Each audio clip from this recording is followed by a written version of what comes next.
খুলুমখা সবাইকে নমস্কার, আসসালামু আলাইকুম। আজকের এই ধনপুরে নির্বাচনী জনসভায় মঞ্চে উপস্থিত এখানকার ধনপুরের মেয়ে এবং কেন্দ্রীয় প্রতিমন্ত্রী आदरणीय प्रतिमा भौमिक महोदया, यह अंचल लोकप्रिय विधायक श्री बिंदु देवनाथ महोदय, श्री देवव्रत भट्टाचार्य, ये जिला सम्मानित जिला सभापति श्री जितेंद्र मजुमदार,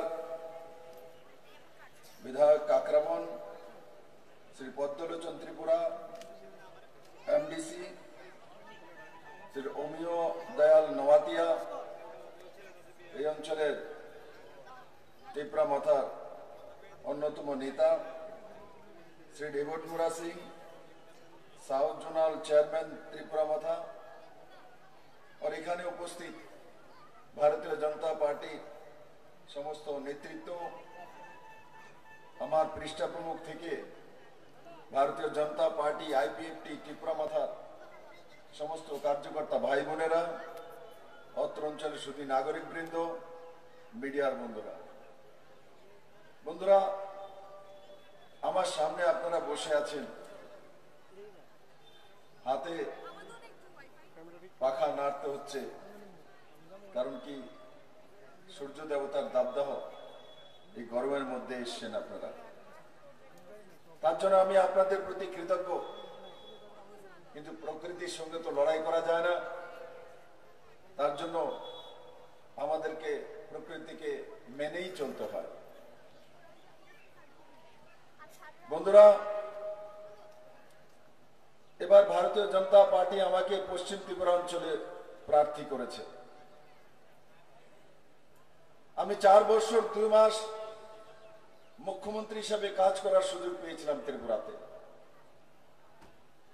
এই ত্রিপুরাতে একদলীয় ব্যবস্থা ছিল, একটা লম্বা সময় কমিউনিস্টরা ক্ষমতাসীন ছিলেন, আর এই অঞ্চলের বিধায়ক মানিক সরকার 4 বারের মুখ্যমন্ত্রী ছিলেন।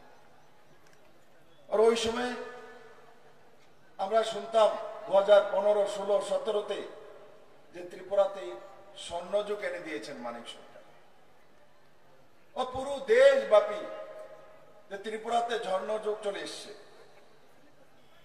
আমাদেরও সন্দেহ তো হতে পারে এসেই গেছে, কিন্তু 2015-তে ত্রিপুরাতে আসার পর দেখলাম যে কমিউনিস্ট পার্টির স্বর্ণযুগ এসছে, ত্রিপুরার মানুষের স্বর্ণযুগ আসেনি। কিন্তু সেটাকেই বিক্রি করে কমিউনিস্টরা দুনিয়ার মধ্যে সবচেয়ে গরিবতম মুখ্যমন্ত্রী আর ত্রিপুরার স্বর্ণযুগ, এই দুই নিয়ে পুরো দুনিয়ার মধ্যে আপনাদের ধনপুরবাসী পরিশ্রম, বারবার ওনাকে বিধায়ক বানিয়ে পাঠিয়ে দেন। এমন একজন লোককে আপনারা বিধায়ক বানিয়ে পাঠাচ্ছিলেন, যে লোকটা আজকে কংগ্রেসের সঙ্গে মিশে হাত চিহ্নে ভোট দেওয়ার জন্য প্রস্তুত হয়ে গেছেন। কিসের জন্য? ধনপুরের জন্য, গরিবের জন্য, জনজাতিদের জন্য, যুবকদের জন্য, মহিলাদের জন্য, বুজুর্গজনের জন্য, ত্রিপুরাবাসীর জন্য না। উনি নিজে স্বীকার করেছেন অস্তিত্ব রক্ষার জন্য। বিলিয়নিয়াতে কাল উনি বলছেন অস্তিত্ব রক্ষা করতে হবে, বাঁচতে হবে, আগে ত্রিপুরার মানুষকে বাঁচাতে হবে। ত্রিপুরার মানুষ না খেয়ে মরে যাচ্ছে, ত্রিপুরার মানুষ সন্তান বিক্রি করে খায়। মানিক বাবু, কার সন্তান কে কোথায় বিক্রি করেছে? আজকে 4 দিন হলো আপনাকে আমি বললাম, আপনি যদি ত্রিপুরাতে কেউ সন্তান বিক্রি করে খেয়েছে তা যদি প্রমাণ করতে পারেন তো বিপ্লব দেব আর রাজনীতি করবে না। তারপর থেকে মানিক বাবু আরেক লাইনে চলে গেছেন।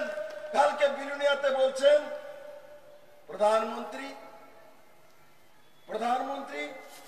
রামলালা, সেখানে রামের প্রাণ প্রতিষ্ঠা করে, রাম তো ভগবান, ভগবানের আবার রাম গ্রামের আবার প্রাণ প্রতিষ্ঠা করতে হবে।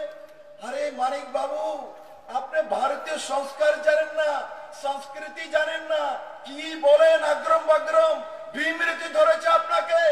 ভারতবর্ষে না ভারতের বাইরেও মূর্তি পূজা যারা করে, মূর্তি বানানোর পর তাকে প্রাণ প্রতিষ্ঠা করতে হয়, তার নিয়ম আছে। ইয়ে সনাতন, ইয়ে ভারতীয় নিয়ম, ইয়ে কালচার। আপনি কোথায় আছেন?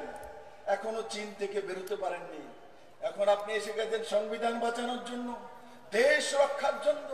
রাষ্ট্রভক্ত মানিক সরকার কমিউনিস্ট রাষ্ট্রভক্ত, কমিউনিস্ট রাষ্ট্রের কল্পনা মানে না, কমিউনিস্ট রাষ্ট্রের সীমানাকে মানে না, কমিউনিস্ট পার্টির সীমানাকে মানে। এখন উনি সংবিধান বাঁচানোর জন্য কংগ্রেসের সঙ্গে গিয়েছেন। হাত চিহ্নে ভোট দেবেন কেন? সারা জীবন ওনাকে কাস্ত হাতের চিহ্নে ধনপুরের মানুষ ভোট দিয়ে জিতিয়েছে, আর শেষ বয়সে 75 বছর বয়সে পিণ্ডদান করার জন্য উনি হাত চিহ্নে ভোট দেবেন। পিণ্ডদান করবে, পিণ্ডদান করবে। আরে কমিউনিস্টের বন্ধুরা, এখন পিণ্ডদান করতে হবে হাত চিহ্নে ভোট দিয়ে।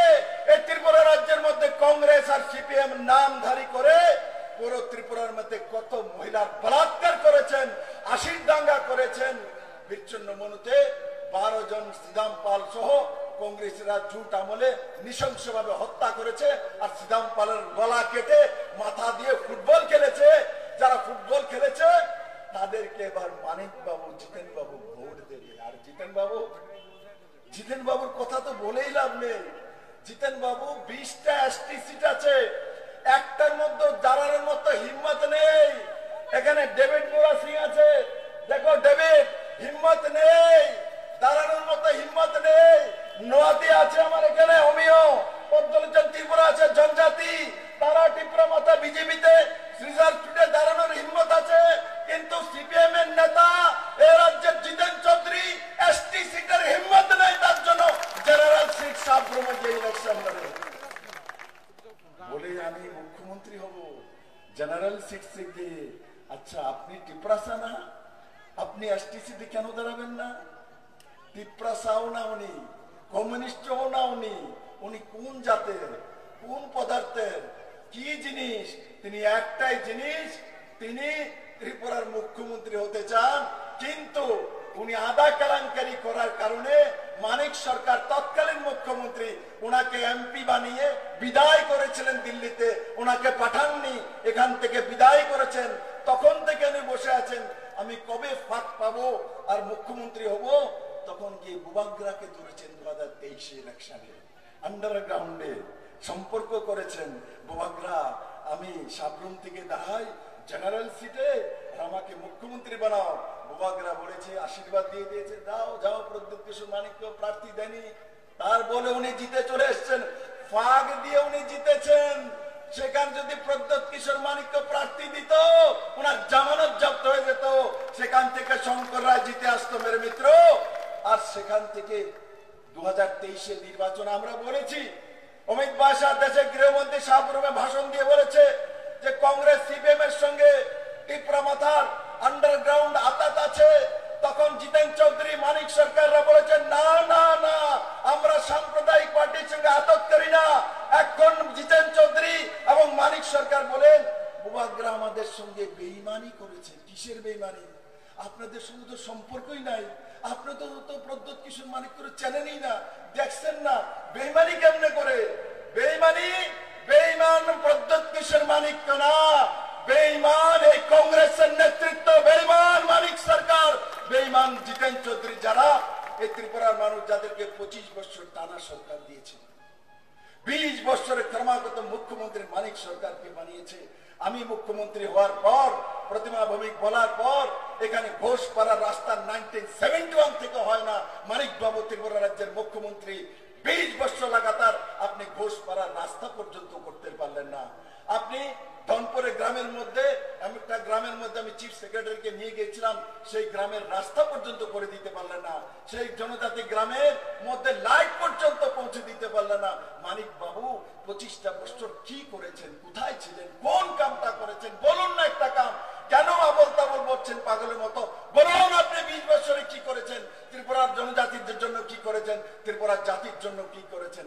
বলবো বিপিএল কার্ড বানিয়েছি, আমরা রেগার কাজ দিয়েছি। আরে ও তো সেন্ট্রাল গভর্নমেন্টের পয়সা। আপনি কি করেছেন? আপনার দ্বারা যুবকদের জন্য কি করেছেন? একটা কাজ বলুন, একটা কাজের জন্য আপনাকে মনে রাখবে। একটা কাজ বলুন মানিক বাবু, জিতেন বাবু। 35 বছর সরকার ছিল, কোনো কাজ বলতে পারেন না।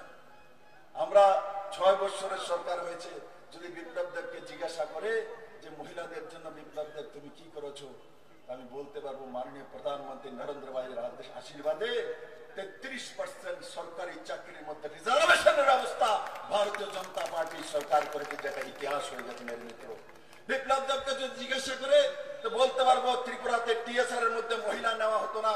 প্রথমবার 10% রিজার্ভেশন রেখে হোম ডিপার্টমেন্টে 137 জন মহিলাকে AK-47 নিয়ে দাঁড়ানোর ব্যবস্থা বিপ্লব দেব ভারতীয় জনতা পার্টি সরকার করেছে।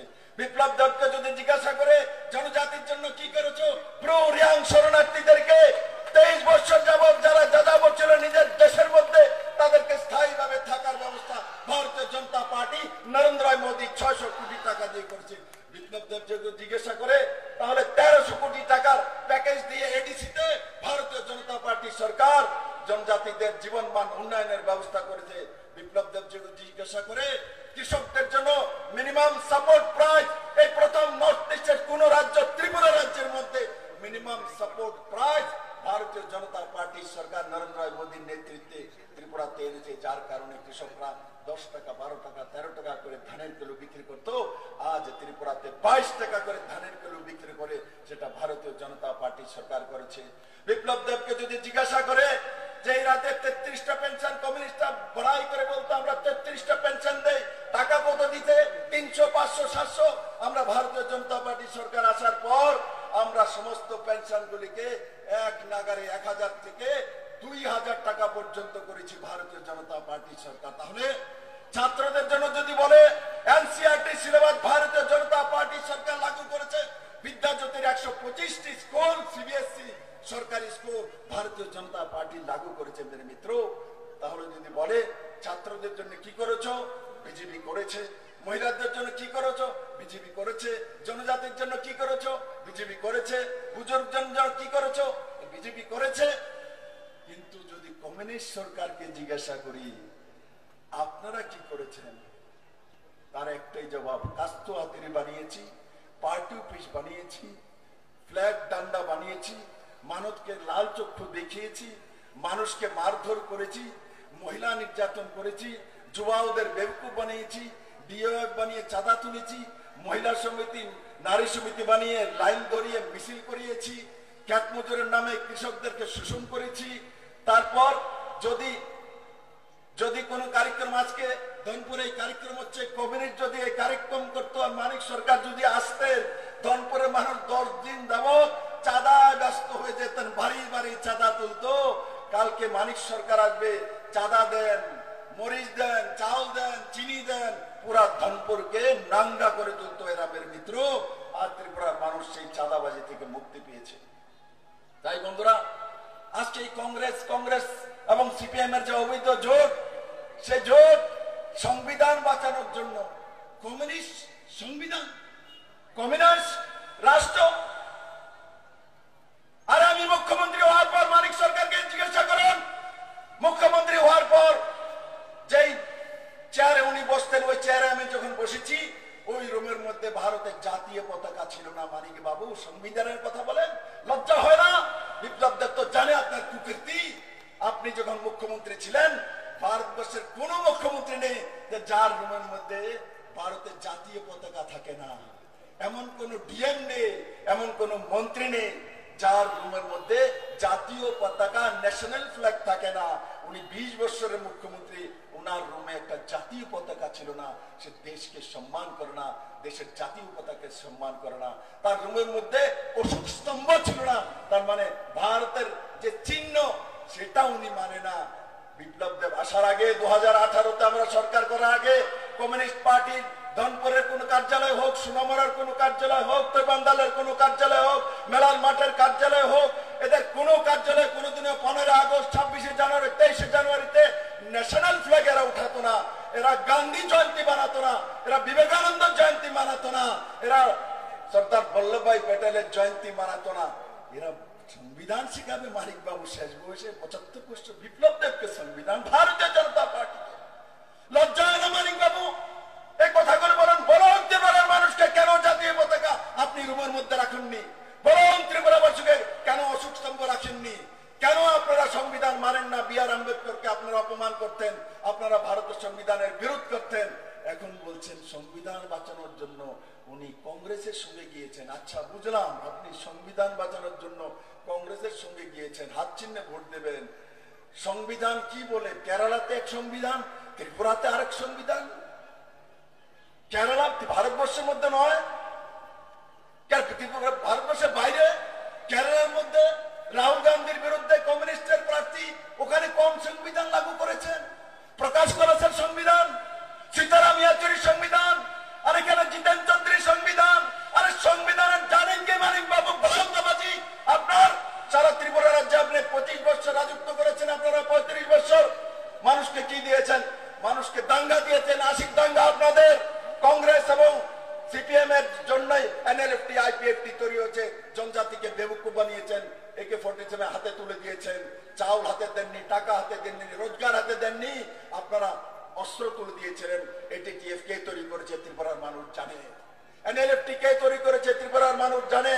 আপনারা আশিক দাঙ্গা দিয়েছেন, ইনসার্জিতে দিয়েছেন, মহিলা বলাৎকার দিয়েছেন, উদান ময়দানের বলাৎকার দিয়েছেন, আপনারা বিচ্ছিন্ন মনন 12 জনকে খুন দিয়েছেন, আপনারা পরিমল শাহ মন্ত্রীকে খুন দিয়েছেন, আপনারা মধুসূদন শাহ এমএলএ কে খুন দিয়েছেন, আপনারা আগরতলাতে এসডিএম সুখরাম দেববর্মাকে ট্রাইবেল এসডিএম 3 দুপুরে আগরতলাতে খুন করেছেন, সেগুলো আপনারা দিয়েছেন। মানিক বাবু, আপনারা ত্রিপুরার মানুষকে ভবিষ্যৎ দেননি, আপনারা ত্রিপুরার মানুষকে রোজগার দেননি। লজ্জা হয় না?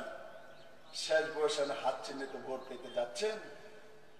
বলে না শেষ বয়সে মানুষ তো কমসে কম, আমরাও গ্রাম পাহাড়ে একটা প্রবাদ আছে, কেউ যদি বেশি বয়স মিথ্যা কথা বলে আমরা বলি, আরে অনেক তো বয়স হয়ে গেছে, কমসে কম শেষ বয়সে সত্য কথাটা কও।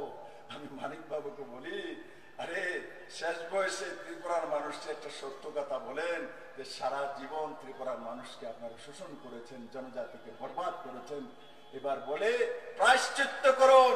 আপনি আর আশিস শাহ মিলে আগে বিচ্ছিন্ন মনুতে যান, সেই শহীদ মিনারে গিয়ে মাথা মুন্ডন করে জিতেন চৌধুরীর সঙ্গে আগে প্রায়শ্চিত্ত করেন, তারপর ত্রিপুরার মানুষকে ভোট চাওয়ার অধিকার জন্য যান। মানিক বাবু, আপনাদের অধিকার নাই মানুষের সামনে যাওয়ার, আপনাদের অধিকার নেই, আপনাদের অধিকার নেই গণতন্ত্রের ভোট চাওয়ার অধিকার। আপনারা গণতন্ত্রকে খুন করেছেন, আপনারা তন্ত্রকে খুন করেছেন, আপনারা সিস্টেমকে খুন করেছেন।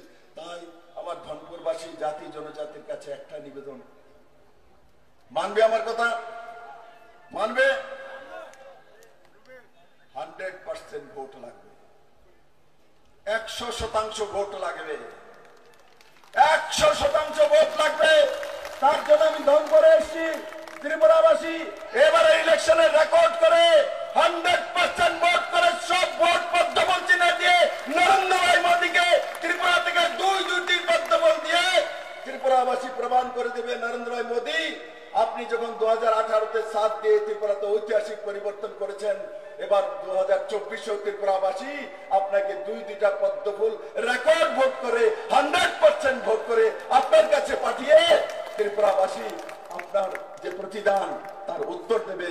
আমি আশা করি আমার ধনপুরবাসী সেই দিশাতে কাজ করবে, বাড়ি বাড়ি যাইবে, বাড়ি বাড়ি ভোট চাইবে, সবার ভোট চাইবে, ত্রিপুরাসার ভোট চাইবে, যারা জাতি জনজাতি সবার জন্য ভোট চাইবে, হিন্দু মুসলিম খ্রিস্টান বৌদ্ধ জৈন সবার বাড়িতে যাবে। আর নরেন্দ্র ভাই মোদীর জন্য পদ্মবল চিহ্নে 19 এপ্রিল সকাল সকালে গিয়ে 100% ভোট করে রেকর্ড তৈরি করবে। সবাই একবার আমার সঙ্গে মুষ্টিবন্ধ হাত উপরে, মুষ্টিবন্ধ হাত উপরে, যাতে কংগ্রেস সিপিএম এর ভূত ভিতরে না ঢুকতে পারে। বলেন ভারত মাতা কি, ভারত মাতা কি, নরেন্দ্র ভাই মোদী কি, জেপি নাড্ডা কি, অমিত ভাই শাহজি কি, প্রতিভা ভৌমিক কি, রাজীব ভট্টাচার্য কি। সবাইকে অনেক অনেক ধন্যবাদ। অসংখ্য ধন্যবাদ পশ্চিম ত্রিপুরা